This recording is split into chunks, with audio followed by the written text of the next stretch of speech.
Hi there, Rissy here with another episode of Rissy's Room, and I'm excited not only because it's Wednesday, but also because this is the first time I'm actually filming inside my very own vegetable garden. Oh my goodness, can you see those beans growing behind me? How cool is that? It's like a real life Jack and the Beanstalk, except for it's Rissy in the bean pole. That's it. It's not a stalk yet. It's just a little pole. But the reason why I am reading this book today, it's called The Ugly Vegetables, and it's written and drawn by Grace Lynn. And the reason why I'm reading this today is for two reasons. One, in the summer, we are producing a lot of vegetables. In fact, in this very garden, I produced this. Look at this cute little cucumber. So cute. It's mine. And I grew it. How awesome is that? So that's one of the reasons why I'm reading this book to you today, is because right now we are actually harvesting and producing our own vegetables all around the country. Which brings me to the second reason why I'm reading this book to you today. So the shirt that I'm wearing says, Captain Plant It. Yes, and this is from my friend Jemiah. He actually created this shirt, and he works for something called Crop Swap LA, all the way in California. It's a pretty great organization, and I wanted to read this special book to his daughter Triana. So that's the two main reasons why we're reading The Ugly Vegetables today. Are you ready? Because I'm ready. Are you ready? Go get your gardening hat on. It is Wacky Wednesday. Let's read this. The Ugly Vegetables. All right, everyone. Triana, do you have your gardening hat on and sunscreen? Yes, it's very hot where I am. I don't know how hot it is there, but you want to make sure you're protecting your skin. And you might see a shadow, but that's because the sun is so hot here. So you know I'm here. It's Rissy. Okay. The Ugly Vegetables. In the spring, I helped my mother start our garden. We used tall shovels to turn the grass upside down, and I saw pink worms wriggle around. It was hard work. When we stopped to rest, we saw that the neighbors were starting their gardens too. Hello, Irma, my mother called to Mrs. Krumerine. Mrs. Krumerine was digging too. She was using a small shovel, one that fit in her hand. Mommy, I asked, why are we using such big shovels? Mrs. Krumerine has a small one. Because our garden needs more digging, she said. I helped my mother plant the seeds, and we dragged the hose to the garden. Hi, Linda. Hi, Mickey, I called to the Fitzgeralds. They were sprinkling water on their garden with green watering cans. Mommy, I asked, why are we using a hose? Linda and Mickey use watering cans. Because our garden needs more water, she said. Then my mother drew funny pictures on pieces of paper, and I stuck them into the garden. Hello, Roseanne, my mother called across the street to Mrs. Angel Ho. Mommy, I asked, why are we sticking these papers in the garden? Mrs. Angel Ho has seed packages in her garden. Because our garden is going to grow Chinese vegetables, she told me. These are the names of the vegetables in Chinese, so I can tell which plants are growing where. One day, I saw our garden growing. Little green stems that looked like grass had popped out from the ground. Our garden's growing! I yelled. Our garden's growing! I rushed over to the neighbors' gardens to see if theirs had grown. Their plants looked like little leaves. Mommy, I asked, why do our plants look like grass and the neighbors' plants look different? Because they are growing flowers, she said. Why can't we grow flowers? I asked. These are better than flowers. Soon, all the neighbors' gardens were blooming. Up and down the street grew rainbows of flowers. The wind always smelled sweet, and butterflies and bees flew everywhere. Everyone's garden was beautiful, except ours. Our garden was all dark green and ugly.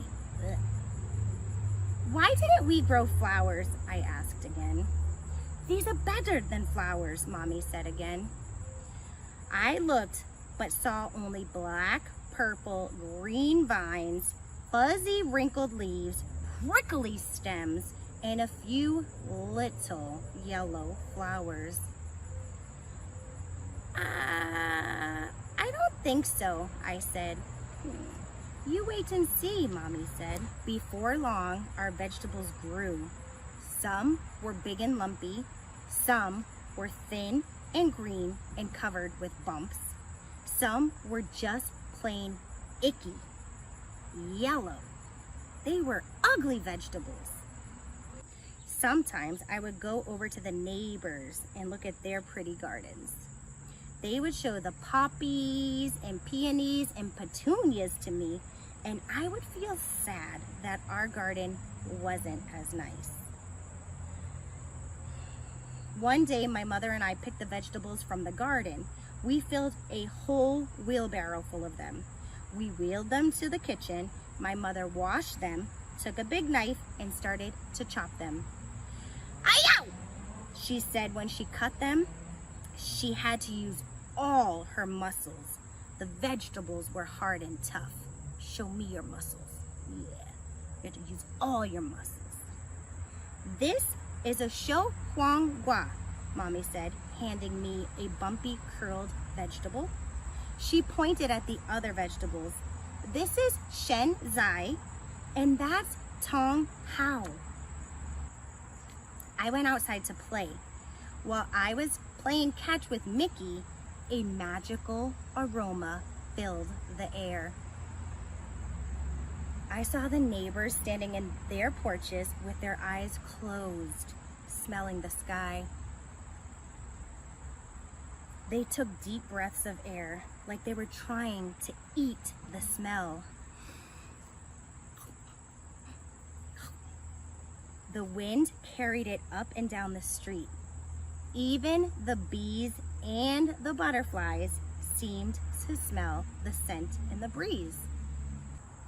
I smelled it too. It made me hungry, and it was coming from my house. When I followed the smell to my house, my mother was putting a big bowl of soup on the table. The soup was yellow and red and green and pink. This is a special soup, Mommy said, and she smiled. She gave me a small bowl full of it, and I tasted it. It was so good. The flavors of the soup seemed to dance in my mouth and laugh all the way down to my stomach. Do you like it? Mommy asked me. I nodded and held out my bowl for some more. It's made from our vegetables, she told me. Then the doorbell rang, and we ran to open the doors. All our neighbors were standing at the door holding flowers. "Oh, we noticed you were cooking," Mr. Fitzgerald laughed as he held out his flowers. "We thought maybe you might be interested in a trade." We laughed too, and my mother gave them each their own bowl of her special soup. My mother told them what each vegetable was and how she grew it. She gave them the soup recipe and put some soup into jars for them to take home.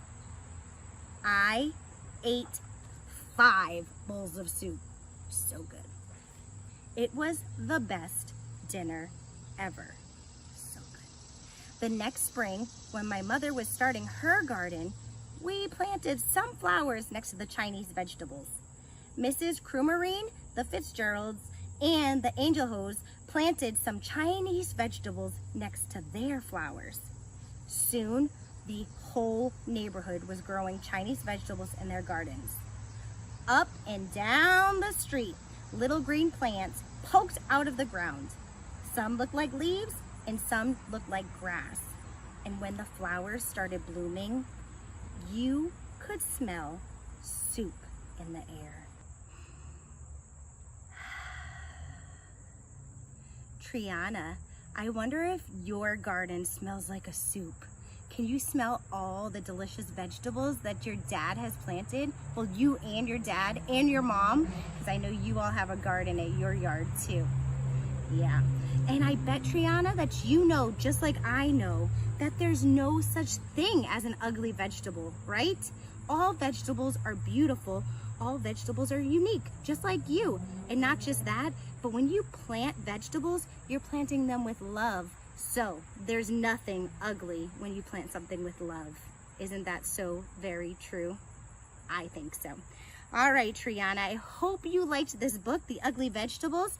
We are going to make sure you have the list of ugly vegetables at the end, and also the recipe for ugly vegetable soup. It's also going to be in the comments. So I hope you enjoy that, and I hope everyone watching this goes out and enjoys some summer vegetables, whether you plant them in your backyard or you go to the farmer's market, or if you live in LA, please go to Crop Swap LA and support this amazing organization and swap your vegetables with some of your neighbors. All right, y'all. Until then, ugly vegetables are delicious. I'll see you next Wednesday.